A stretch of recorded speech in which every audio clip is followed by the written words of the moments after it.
And so one of the big concerns that I had was that the money is not going into a housing fund or something that would actually go toward expanding affordable housing or expanding housing in the city of San Diego. And that was a red flag to me. So that is one of the reasons that I could not support this from jump. The top two people in the poll are both Republicans. Wow. So Jim Desmond, no surprise. That's, in keeping with what we all expect. Supervisor Jim Desmond, the main Republican in the race.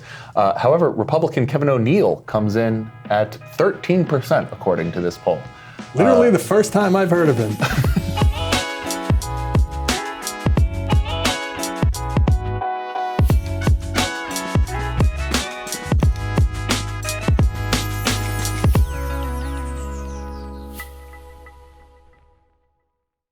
Hi everyone, welcome to the San Diego Politics Show. I'm your host, Matt Strabone. So glad you're joining us. We have a good episode today. My colleague, the editor and general manager of the Times of San Diego, the unreasonably handsome Andrew Keats, will interview Shane Harris, the spokesperson for the No on Measure A campaign. If you've been watching the show, you know we had on the yes side recently, so now we have the no side on. But before we get to that, Andy and I want to talk very briefly about the latest updates in California's 48th congressional race. So Andy, there was a poll done by Survey USA that is now being... strikes fear into the heart of any San Diego politico. Yes, to be clear, Survey USA is not the best pollster out there, and you should always read with a critical eye their results. But nonetheless, the New York Times has seen fit to take that Survey USA poll in the 48th district and say it is the most recent polling they have in the 48th district. And let me tell you, it is a shocker. Andy, who are the top two people in the poll right now? The top two people in the poll are both Republicans. Wow. So Jim Desmond, no surprise. That's, in keeping with what we all expect. Supervisor Jim Desmond, the main Republican in the race. However, Republican Kevin O'Neill comes in at 13%, according to this poll. Literally the first time I've heard of him.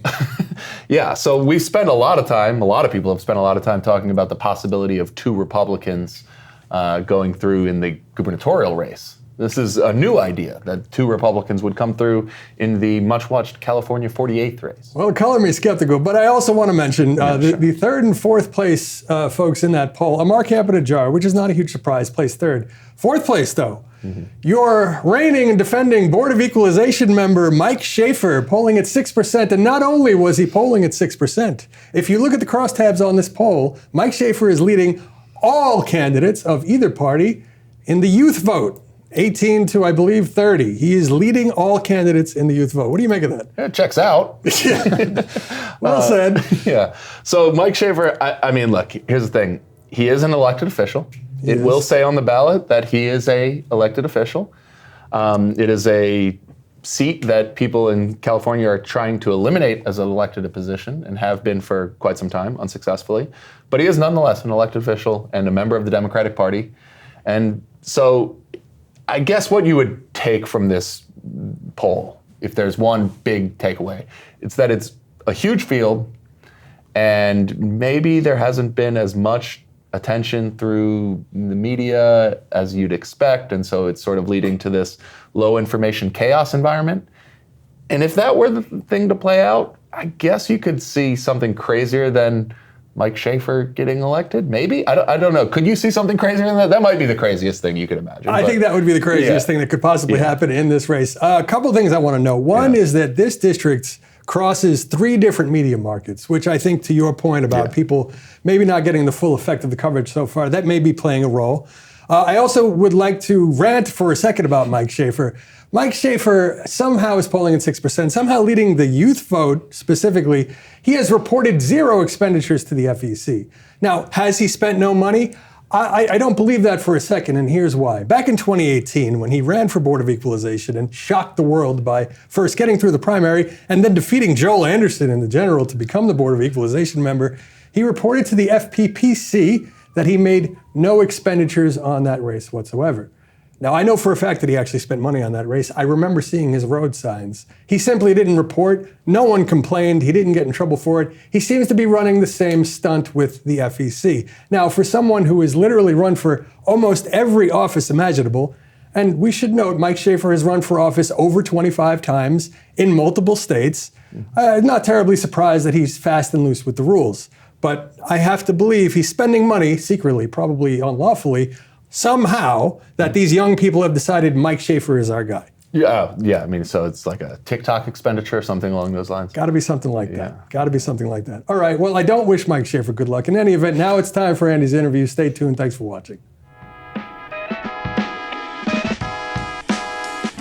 And we're back, and we're here for this week's interview with Shane Harris. He's the spokesperson for the No on A campaign. That's the non-primary homes tax, is its official nomenclature on the ballot. Thanks for coming in, Shane. Absolutely. Thanks for having me. Yeah, appreciate it, man. So you were saying before we got rolling here, we've known each other for about 10 years now. Yeah, maybe longer. Maybe longer, yeah.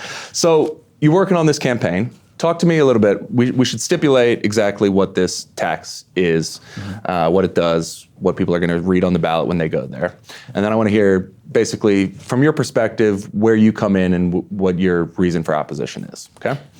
So this is the non-primary homes tax. It is eligible for any home that is vacant for over 182 days a year, that is not used as a primary residence, not used as a vacation rental, not used as for a long-term rental, which applies to about 5,100 homes estimated by the independent budget analyst. The fee initially will be $8,000 per unit, and eventually that'll increase to $10,000 per unit. And there's an extra surcharge for $4,000 if it's corporate owned, and that'll eventually increase to $5,000.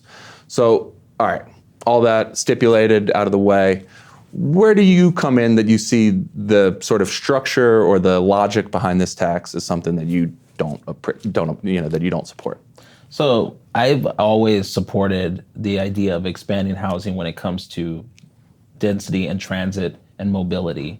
I always have believed that we need to put the common family near mobility, near trolleys, near buses, and make sure that we put the common family in a space that they can actually function out of. Increasing housing supply generally. Right. Yeah. But I think that this tax for me became a major issue when I sort of saw the dilemma behind it, or rather the agenda behind it. The agenda to me really spoke volumes. The city is in an $121 million budget deficit. And when this measure was brought forward, one of the things that were a red flag to me was that the $121 million budget deficit is because of the general fund, which the city functions out of that general fund, that main pocket of money, with no jurisdiction on where it specifically goes. Yeah, it's right there in the name, general fund. Right. And so one of the big concerns that I had was that the money is not going into a housing fund or something that would actually go toward expanding affordable housing or expanding housing in the city of San Diego.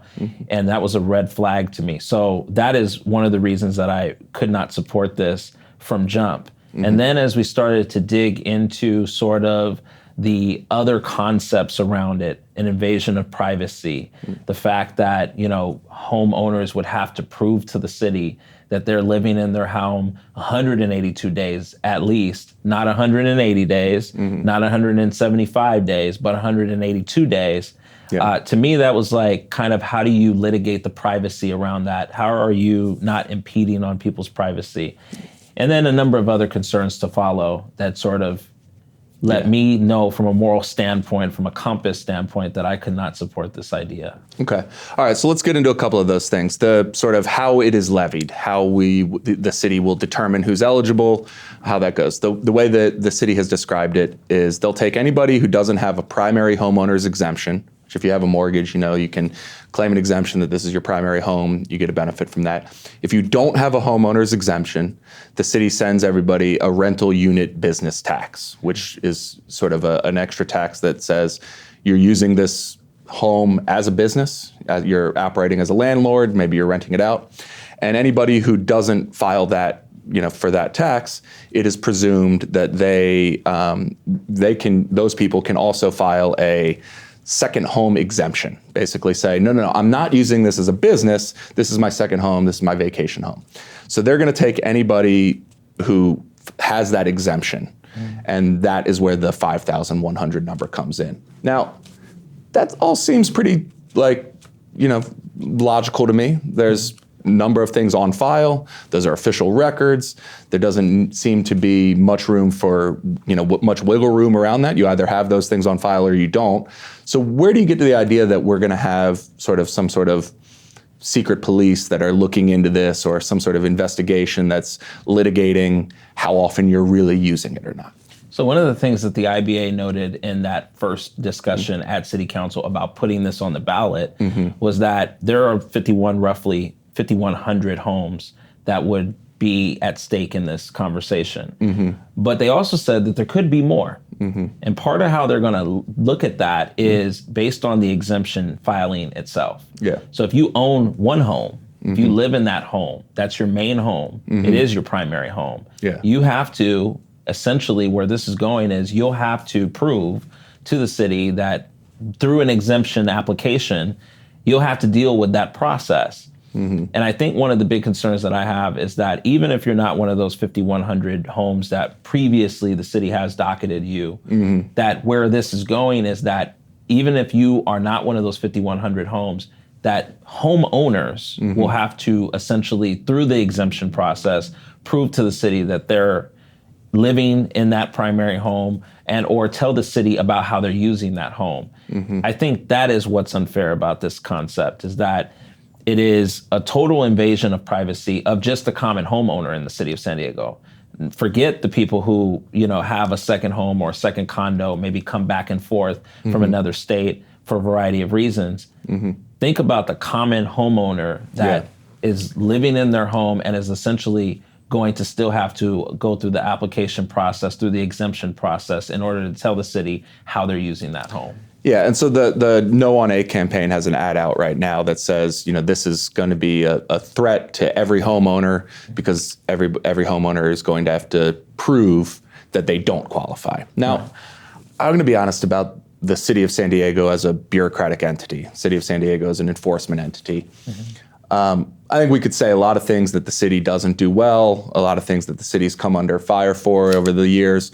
One thing that I don't recall the city being, criticized for very often is being especially ambitious about finding, investigating these types of things.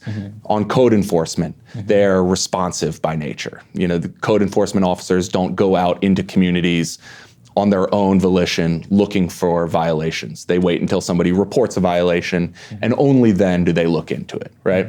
That's sort of how that operates. When the short-term vacation rental tax was initially implemented, there was a lot of calls that there were people who hadn't filed and were operating as a vacation rental without actually filing with the city and paying those taxes, or that had,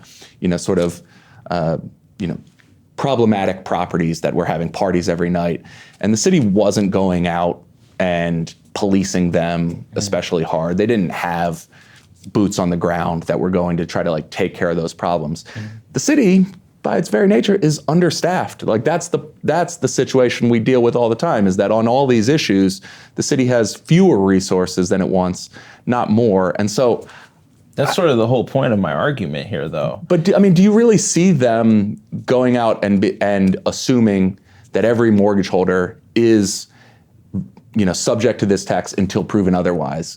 And with what army? Well, I think your notion really underscores the overall concept around this, though. Yeah. The fragile aspect of how this is being constructed without a real plan of enforcement, without a real strategy of how the city's cutting employees. We are in the middle of one of the largest, if not ever in my generation, the largest deficit ever seen. And the mayor is talking about making cuts to employees, making cuts to city workers. So where is this enforcement going to play out? Even with the 5,100 homes, how is this enforcement going to play out? I think that really underscores the overall concern that I have, is that I am obviously looking at a budget deficit that is tremendous. I'm looking at city employees being cut, programs and services being cut. And now you have a conversation about creating a new city bureaucracy in which you cannot tell us how that is specifically going to be enforced. I think that's the overall concern here. It's really more of a smoke and mirrors housing taxation rather than a real, actual tax that will actually benefit the city and benefit people looking for actual homes. Yeah, I mean, I think there's a lot of support to that. I looked at the Institute on Taxation and Economic Policy has a sort of review out of all the different cities around the country and North America that have implemented taxes like this. Different cities do it a little bit differently. Some of them do it like as a percentage of value, which isn't really an option in California because of Prop 13. But you've got Berkeley, San Francisco, Oakland, Vancouver, DC, all have some version of this. And we saw how some of those worked out through the litigation. I mean, you look at San Francisco, you look at Berkeley, you look at some of these other cities where the lawsuits have actually gone in pursuit and they've won. Yeah, I think others haven't. You know, some have been able to stand. I think it's the agenda, though, that the city of San Diego is doing this under. It's not really for housing. It's not really a scramble for expanding affordable housing. It's really more of piecemeal taxation. Yeah. When you look at what the city's doing with all of these taxes, fees, parking fees, Balboa Park, you name it, it's all just sort of bundled into this piecemeal taxation strategy rather than actually looking at how to increase and really slow spending, because that's really the real problem here. Okay, well, we can talk about that in a second. I think when you bring up the other fees that the city has implemented in the last year specifically, Balboa Park parking fees, increasing parking fees around the city, user fees at Parks and Rec and things like that, a bunch of different things that the city did last year to sort of blunt the budget issue. The difference here, I do think there's a reasonable difference here, is this is in some ways like a cigarette tax, where cigarette tax, in addition to raising revenue, discourages a behavior that we sort of recognize as being not so good for us as a collective, right? In this case, the behavior that we're trying to punish, for better or worse, but under the logic of this bill, the behavior that we're trying to punish is having a second home that doesn't operate as a home. You know, out of the 570,000 housing units in the city of San Diego, taking the ones that are not functionally available for San Diego residents to rent and trying to get them to return to the market. But let's talk about that. Yeah. If those homes return to the market, and I can't go with that logic, but say that was the logic. Yeah, right. Those it's not homes, a huge number, right? Yeah, it's not a huge number. And most of those homes, I guarantee you, if you look at the roadmap, most of those homes are out of transit, out of density. You can, those homes are not near, those condos are not near transit in most cases, not near mobility. So who are we really helping? At the end of the day, the common family, the common person needs affordable housing near mobility based that is closer to their stores and their jobs and places that they go rather than further away. I don't know that these 5,100 homes are really going to meet that need for those families, even if you were to make that argument. I think that's true, that we're probably not talking about a great deal of homes here that would qualify as smart growth. These aren't going to be at light rail stations, right? These are going to be in beach communities and that sort of thing. But they also don't cost any direct money, right? And you'd get 5,100. Theoretically, we're dealing in hypotheticals here. We don't know exactly how this would play out. But if you got all 5,000 homes were immediately returned to the market, that's not going to change the, to overall availability of housing very much. But it's more homes than we're talking about at Midway Rising. It's in one shot, and it comes with no public subsidy. They're already built, and that it would happen not in 3 years build time of a normal large project. So maybe it doesn't help that much, but it also probably isn't going to hurt at all, right? So I mean, it does hurt the American dream. It does hurt people's ability to go and come as they please. It does hurt their privacy, and I think that's the insult here. Many of these homeowners pay property taxes overwhelmingly, pay utility bills overwhelmingly, water fees. Trash fees now have gone up. You name it. So they're paying the bills. They're paying the taxes.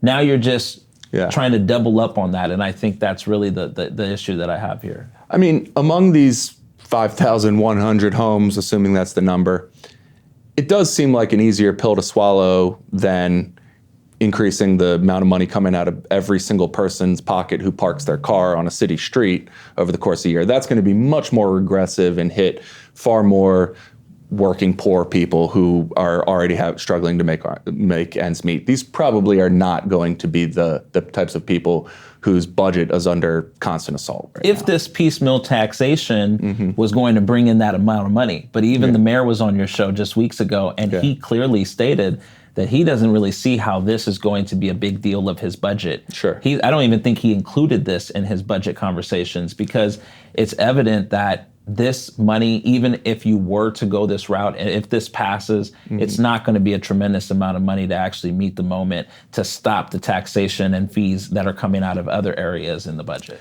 Yeah, I think that's supported. I mentioned the study by the Institute on Taxation Economic Policy. Their conclusion across all of these cities was these taxes only raise modest revenues, and they have made slight improvements on housing availability, but have had limited or no impact on affordability. So let's stipulate that that's true. That's a high quality study from a recognized institution that looked about multiple cities.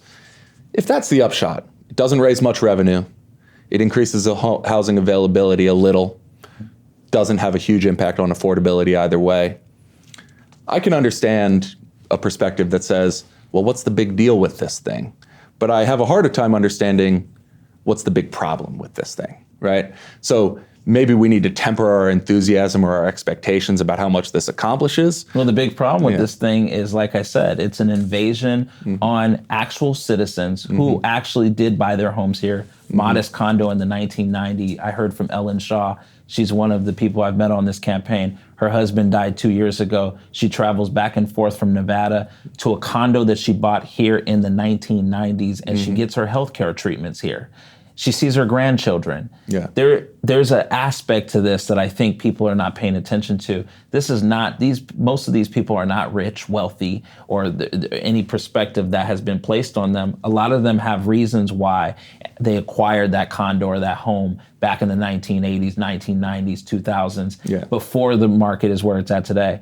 Well, if that's about those people, which I agree with, I think you probably do have a large number of people, hard to say exactly how many, but probably a lot of people. But those people are also, due to Prop 13, paying property taxes commensurate with when they acquired that property. So the idea that they're getting hit from all sides, those people are probably have a pretty good deal going with the amount of property taxes they pay on that property already. Well, I mean, good deal if it was just property taxes we were talking about, but we're talking about a number of fees that you acquire here in San Diego, America's finest city, and the state of California. And so if that was the case, I agree. You have a number of other fees on top of that it's not just property taxes you're paying. And so that argument would make sense if that was the case. All right, so with all those other fees, trash fees are going up, parking fees are going up. There was a backlash to those all last year, dominated everything we talked about at City Hall last year.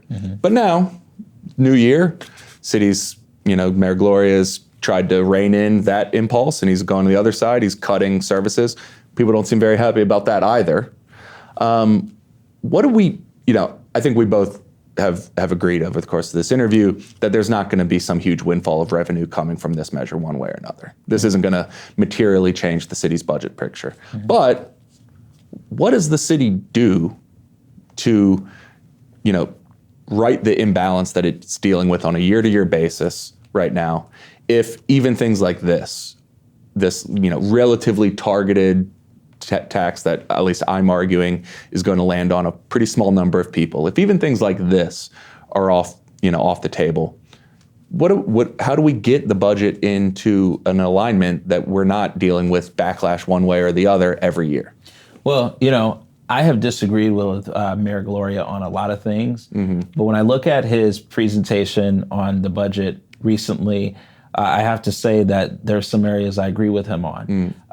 From a priority standpoint, when any city you're looking at, you have to have police that respond. You have to have firefighters that respond. You have to have good infrastructure, good streets. I think that maybe he could have tampered with the cuts to arts a little bit and maybe not cut as much, but I do think there's going to have to be cuts to things that we all like for the things that we all need. And I think at the end of the day, when you look at this whole conversation, Henry Foster, the budget chair, has talked about the importance of looking at the bloated middle management, cutting departments like the media department at the city, which really is a PR department for the mayor anyway. They could fold that into the mayor's office. That's almost $3 million, somewhere between $1.5 and $3 million. Right there in that pot, looking at bloated salaries and bloated inflation when it comes to these, city employees. So some of those things are hard to change, though. Those are collectively bargained agreements over 5 years. It's not, it's outside of the budget cycle that you can make those sorts of changes. I mean, sometimes, but like that city department I just mentioned, that's a city, they can close the media department. They don't need the media department. And there's a number of other areas that you have to look at and say what cuts are necessary and where can we make cuts to some of these programs and services and all of this kind of things. I think at the end of the day, that is a hard conversation that we're going to have, no doubt, and that we're having. But we have to be realistic with what we need versus what we want. And I think at the end of the day, the conversation really has to look at that bloated middle management, has to look at where we can make cuts, where necessary to certain programs and services that maybe have not shown a tremendous ROI to the city. And what exactly do we need to prioritize in this? And I think if you can make a debate about how well Mayor Gloria is doing on the front of what we want, the wants that we all have. I want to continue to see an investment in the arts. But I also know that maybe there might have to be some major cuts to that. Maybe not as major as Mayor Gloria has projected, but there's going to have to be some cuts to that area. Yes, it's a want that we have, but we need good police. We need a good fire department. We need good infrastructure, street lights and roads. So at the same time, I understand the argument there. And I think that's the debate that's going to be very conflicting as we go into budget season. All right, I'll let that be the last word. Shane Harris, thanks for joining us. Thank you.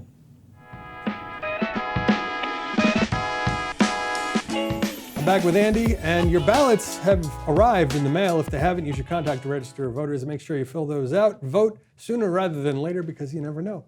So until next time, look after one another and be kind.